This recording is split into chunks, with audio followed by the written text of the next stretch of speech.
Bismillahirrahmanirrahim. Assalamualaikum warahmatullahi ta'ala wabarakatuh. Alhamdulillah rabbil alamin. Wassalatu wassalamu ala sayyidil mursalin sayyidina maulana Muhammadin wa ala alihi at-tahirin at-tayyibin wa ashabihi al-ghurril mayamin wa man tabi'ahum bi ihsanin ila yaumiddin. Allahumma lakal hamdu وإليك المشتكى وأنت المستعان ولا حول ولا قوة إلا بالله العلي العظيم. اللهم إنا نسألك علما نافعا ورزقا واسعا وعملا صالحا متقبلا وشفاء من كل داء وسقام. اللهم فقهنا في الدين وعلمنا التأويل.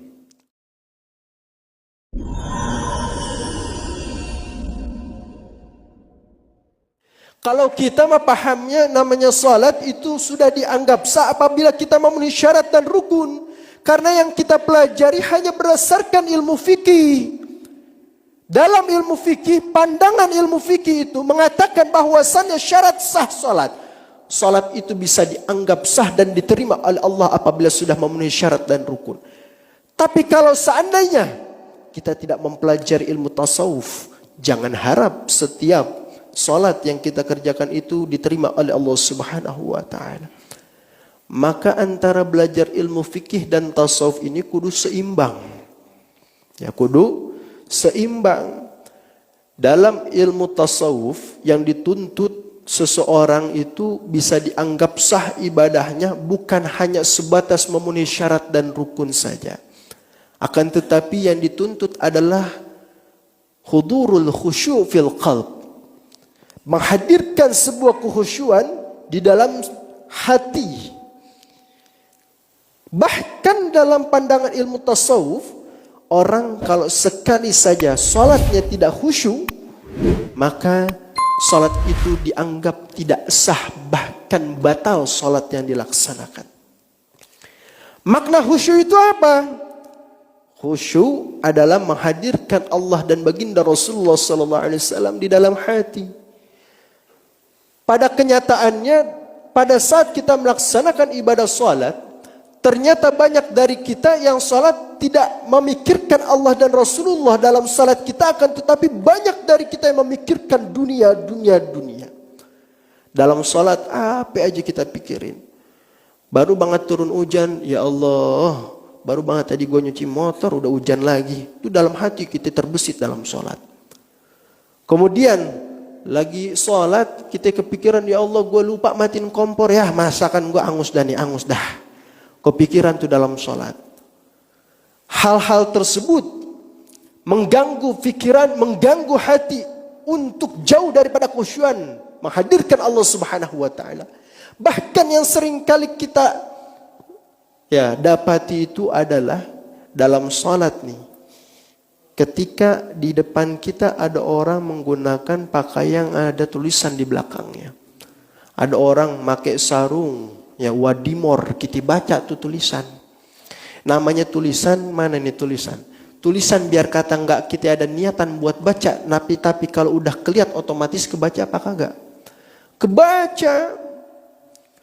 Ketika kita lihat ke bawah, ada tulisan wadimor, kita baca. Khusyuk kita hilang. Apalagi ada tulisan gajah duduk. Makanya dalam ilmu fikih, orang yang namanya pakai pakaian ketika sholat, ada tulisan di belakangnya dan di belakang tersebut ada orang yang sedang melaksanakan sholat juga, maka hukumnya adalah makruh. Kenapa? Karena dapat mengganggu khusyuan orang yang sedang melaksanakan sholat di belakangnya. Oh Ustadz, saya pakai sarung BHS. Sayang kalau kagak dilihatin tuh tulisannya. Biar orang tahu nih gue pakai sarung BHS, sarung mahal. Kan kalau kita sholat kan ada tulisan sarung di belakang. Kalau kita sholat, kita puter dulu. Atau kita bolak-balik tuh. Namanya sarung wadimor, atlas dan lain sebagainya mah. Namanya kalau sarung itu di bawah ada tulisan, di atasnya kagak. Kalau di sarung BHS beda. Atas bawah ada tulisan BHS, sarung mahal. Beda. Putar dulu ke sampingin. Supaya apa? Biar orang kagak keganggu sholat. Akhirnya berapa banyak orang yang salatnya terganggu khusyuknya sebab kita salat juga tidak khusyuk, kita juga menyebabkan orang salat juga tidak khusyuk. Ada lagi orang pernah nih kita lihat pakai tulisan di belakang tuh luar biasa, ini memang supir pantura nih. Supir pantura kadang ngaco juga tulisannya. Ada tulisan, aku menikmati lubang-lubang di jalan walaupun tak senikmat lubang berjalan. Waduh, kacau. Pikiran kita kemana-mana tuh lagi baca begituan. Ini luar biasa.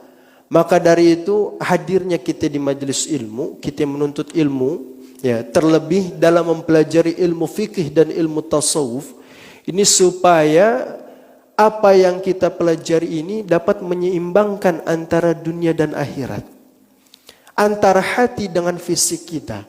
Karena namanya ibadah salat bukan hanya ibadah badaniyah saja. Salat kita tahunya ibadah badaniyah, kita bergerak-bergerak, ruku, sujud dan lain sebagainya. Tapi kita tidak pernah nih terfikir ada namanya ibadah ruhaniyah, yaitu ibadah hati. Maka di dalam Al-Quran Allah Subhanahu wa ta'ala katakan di dalam surah Al-Mu'minun, qad aflahal mu'minun, sungguh beruntung, kata Allah Subhanahu wa ta'ala, orang-orang mukmin, orang-orang beriman kepada Allah Subhanahu wa ta'ala. Tapi siapa orang yang disebut orang yang beruntung dari golongan orang mukmin tersebut?